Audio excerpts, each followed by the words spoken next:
بسم اللہ الرحمن الرحیم۔ حضرت یونس علیہ السلام ایک عظیم اور کریم نبی تھے۔ ان کا قصہ قرآن پاک میں ایک انوکھا قصہ ہے۔ حضرت یونس علیہ السلام کا زمانہ 860 سے 784 قبل مسیح کے درمیان بتایا جاتا ہے۔ حضرت یونس علیہ السلام کے والد کا نام متا تھا اور یہ سیدنا ابراہیم علیہ السلام کی نسل سے تھے، لہذا یہ اسرائیلی نبی تھے۔ حضرت یونس علیہ السلام کی عمر مبارک 28 سال تھی تو اللہ تعالی نے انہیں منصب نبوت سے سرفراز کیا۔ ان کو اشوریوں کی ہدایت کے لیے عراق بھیجا۔ یہ کافر و مشرک لوگ تھے۔ اس قوم کا مرکز اس وقت نینوا تھا، جس کے وسیع کھنڈرات آج بھی دریائے دجلہ کے مشرقی کنارے پر آباد موصل شہر کے عین مطابق پائے جاتے ہیں۔ حضرت یونس علیہ السلام نے اشوریوں کو وحدہ لا شریک لہ کی دعوت دی تو انہوں نے حضرت یونس علیہ السلام کو جھٹلایا اور بتوں کی پرستش کرنے سے انکار کر دیا اور ایسے کفر پر ڈٹے رہے۔ پھر انہوں نے یونس علیہ السلام پر ظلم و ستم شروع کر دیا، انہیں دھمکیاں دی گئی اور دعوت حق کا مذاق اڑایا۔ تب مسلسل یونس علیہ السلام ان کی مخالفت سے متاثر ہو کر قوم سے خفا ہو گئے اور ان کو 3 دن میں آنے والے دردناک عذاب الہی کی بد دعا دی۔ پھر تیسرے دن آنے سے پہلے ہی آدھی رات کو بستی سے نکل گئے۔ دن کے وقت جب عذاب قوم کے شہروں پر پہنچ گیا تو انہوں نے حضرت یونس علیہ السلام کو تلاش کیا مگر وہ نہ ملے۔ حضرت یونس علیہ السلام کا اپنی قوم سے ناراض ہو کر چلے جانا ہجرت تھی، مگر انہیں اس کا حکم نہیں دیا گیا تھا۔ وہ عذاب کی اطلاع دینے کے بعد اللہ کی اجازت کے بغیر اپنا علاقہ چھوڑ کر چلے گئے تھے۔ آثار عذاب دیکھ کر جب اشوریوں نے توبہ استغفار کی تو اللہ نے انہیں معاف کر دیا۔ قرآن مجید میں اللہ کے دستور کے جو اصول بیان کیے گئے ہیں ان میں ایک یہ بھی ہے کہ اللہ تعالیٰ کسی قوم کو اس وقت تک عذاب نہیں دیتا جب تک وہ اپنی حجت پوری نہیں کر لیتا۔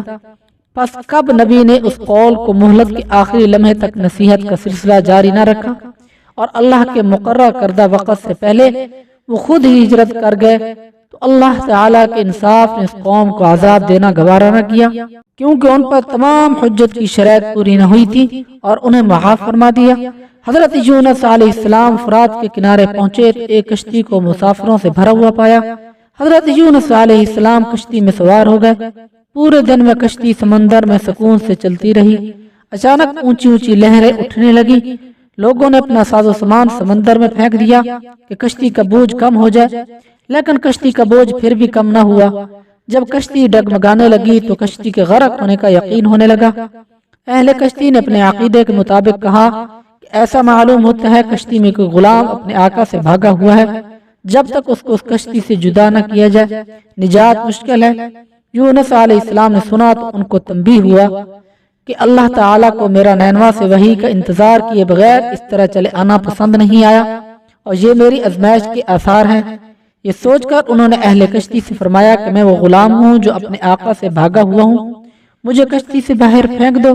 مگر ملاح اور اہل کشتی نے ان کی پاک بازی سے اس قدر متاثر تھے کہ انہوں نے ایسا کرنے سے انکار کر دیا اور آپس میں یہ طے کیا کہ قرعہ اندازی کی جائے۔ چنانچہ 3 مرتبہ قرعہ اندازی کی گئی اور تینوں مرتبہ قرعہ اندازی میں حضرت یونس علیہ السلام کا نام نکلا۔ تب مجبور ہو کر انہوں نے حضرت یونس علیہ السلام کو دریا میں ڈال دیا۔ اس وقت خدا تعالی نے مچھلی کو حکم دیا کہ انہیں نگل لو، یہ تمہاری غذا نہیں، اس لیے اس کے جسم پر کوئی تکلیف نہیں ہونی چاہیے۔ مچھلی نے یونس علیہ السلام کو اپنے پیٹ میں نگل لیا۔ یونس علیہ السلام نے جب مچھلی کے پیٹ میں خود کو زندہ پایا تو بارگاہ الہی میں اپنی ندامت کا اظہار کیا، کیونکہ وہ وحی الہی کا انتظار کیے بغیر اور اللہ سے اجازت لیے بغیر امت سے ناراض ہو کر نینوا سے نکل آئے۔ حضرت یونس علیہ السلام نے مچھلی کے پیٹ میں اللہ کو پکارا۔ ان پر 3 اندھیرے اکٹھے ہو گئے تھے۔ نمبر 1 رات کا اندھیرا، نمبر 2 مچھلی کے پیٹ کا اندھیرا، نمبر 3 سمندر کا اندھیرا۔ اگر وہ یہ تسبیح نہ فرماتے تو قیامت تک مچھلی کے پیٹ میں رہتے۔ آخرکار وہ اندھیروں میں پکار اٹھے، لا الہ الا انت سبحانک انی کنت من الظالمین، الہی تیرے سوا کوئی معبود نہیں، تو یکتا ہے، میں تیری پاکی بیان کرتا ہوں۔ بلا شبہ میں اپنے نفس پر خود ہی ظلم کرنے والا ہوں۔ جو بھی مسلمان اپنی کسی حاجت میں یہ دعا مانگے گا اللہ تعالیٰ اس کی یہ دعا ضرور قبول کریں گے۔ یہ قبول دعاؤں میں سے ایک دعا ہے۔ ابن حاتم میں ہے کہ حضور اقدس صلی اللہ علیہ وسلم فرماتے ہیں کہ کہ جب یونس علیہ السلام نے یہ دعا کی تو یہ کلمات عرش کے گرد گھومنے لگے۔ فرشتے کہنے لگے کہ یہ بہت دور دراز جگہ سے آواز آ رہی ہے، لیکن کام اس سے پہلے اس سے آشنا ضرور ہے، آواز بہت ضعیف ہے۔ اللہ تعالیٰ نے حضرت یونس علیہ السلام کی درد بھری آواز کو سنا تو فرمایا، کیا تم اس آواز کو نہیں پہچانتے؟ انہوں نے کہا نہیں۔ فرمایا، میرے بندے یونس کی آواز ہے۔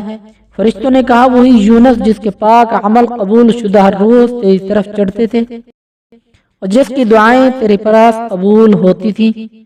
الہی، جیسے وہ آرام کے وقت نیکیاں کرتا تھا تو اس کی مصیبت کے وقت اس پر رحم فرما۔ اسی وقت اللہ تعالیٰ نے مچھلی کو حکم دیا کہ وہ آپ کو بغیر کسی تکلیف کے سمندر کے کنارے پر اگل دے۔ روایت میں آتا ہے کہ یونس علیہ السلام مچھلی کے پیٹ میں 3 دن 7 دن 40 دن تسبیح کرتے رہے، چنانچہ مچھلی نے اللہ کے حکم سے سمندر کے کنارے پر اگل دیا۔ حضرت عبداللہ بن مسعود رضی اللہ عنہ فرماتے ہیں کہ مچھلی کے پیٹ میں رہنے کی وجہ سے یونس علیہ السلام کا جسم ایسا ہو گیا تھا جیسا کہ پرندہ کا پیدا شدہ بچے کا جسم ہوتا ہے، اور جسم پر بال تک نہیں تھے۔ غرض یونس علیہ السلام بہت نحیف و ناتواں حالت میں خشکی پر ڈال دیے گئے۔ اس کے بعد اللہ تعالیٰ نے ساحل پر ایک بیلدار درخت اگایا۔ حضرت ابو ہریرہ رضی اللہ عنہ فرماتے ہیں کہ جب مچھلی نے یونس علیہ السلام کو کھلے میدان میں ڈالا تو اللہ تعالیٰ نے آپ پر یقطین کی بیل اگا دی۔ ان سے پوچھا گیا کہ یقطین کسے کہتے ہیں؟ فرمایا، کدو کے پودے کو۔ اس کے علاوہ اللہ نے ان کے لیے ایک جنگلی بکری بھیج دی جو زمین کی گھاس اور جڑی بوٹیاں کھاتی تھی اور صبح و شام آپ کو دودھ پلاتی تھی حتیٰ کہ آپ کی توانائی لوٹ آئی۔ حضرت یونس علیہ السلام درخت کے سائے میں جھونپڑی بنا کر رہنے لگے۔ چند دنوں بعد ایسا ہوا کہ اس بیل کی جڑ میں اللہ تعالیٰ کی طرف سے کیڑا لگ گیا اور اس نے جڑ کو کاٹ ڈالا۔ جب بیل سوکھنے لگی تو یونس علیہ السلام کو بہت دکھ ہوا۔ تب اللہ نے وحی کے ذریعے ان کو مخاطب کیا اور فرمایا، یونس، تم اس بیل کے سوکھنے پر کتنا رنج کا اظہار کر رہے ہو جو ایک حقیر سی چیز ہے، مگر تم نے یہ نہ سوچا کہ نینوا کی 1 لاکھ سے زیادہ آبادی جس میں انسان بس رہے ہیں اور ان کے علاوہ جاندار بھی آباد ہیں، اس کو برباد اور ہلاک کر دینے میں کیا ہم کو کوئی ناگواری نہیں ہوگی؟ اور کیا ہم ان کے لیے اس سے زیادہ شفیق و مہربان نہیں ہیں جتنا کہ تجھ کو اس بیل سے انس ہے جو تم وحی کا انتظار کیے بغیر قوم کو بد دعا کر کے ان کے درمیان سے نکل آئے۔ ایک نبی کی شان کے نزدیک یہ نامناسب تھا کہ وہ قوم کے حق میں عذاب کی بد دعا کرتے اور ان سے نفرت کر کے جدا ہو جانے میں عجلت کر لے اور وحی کا انتظار بھی نہ کرے۔ یونس علیہ السلام کے بستی چھوڑ دینے کے بعد نینوا کے لوگوں کو یقین ہو گیا تھا کہ وہ ضرور خدا کے سچے پیغمبر ہیں اور اب ہلاکت یقینی ہے۔ تب ہی یونس علیہ السلام ہم سے جدا ہو گئے۔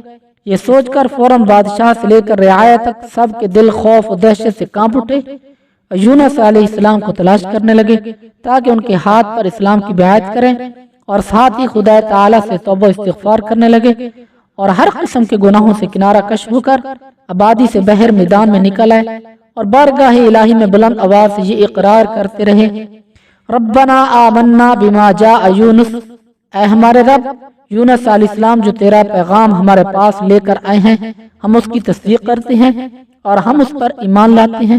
آخرکار اللہ پاک نے ان کی دعا قبول فرمائی اور ان کو عذاب الہی سے محفوظ رکھا۔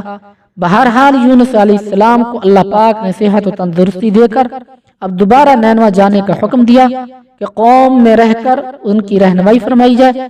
چنانچہ حضرت یونس علیہ السلام نینوا واپس تشریف لے گئے۔ قوم کے لوگوں نے جب انہیں دیکھا تو خوشی کا اظہار کیا۔ حضرت یونس علیہ السلام کی زندگی نینوا ہی میں گزری اور وہیں ان کا انتقال ہوا اور وہیں ان کی قبر تھی جو نینوا کی تباہی کے بعد نامعلوم ہو گئی۔ اس قصے میں سبق یہ ہے کہ کسی بھی حال میں اللہ کی رحمت سے مایوس نہیں ہونا چاہیے اور نہ ہی ہدایت کے معاملے میں اپنی ذات پر بھروسہ کرنا چاہیے۔ ہدایت بس اللہ ہی کی طرف سے ہے، آپ کے ذمے تو بس پیغام حق پہنچانا ہے۔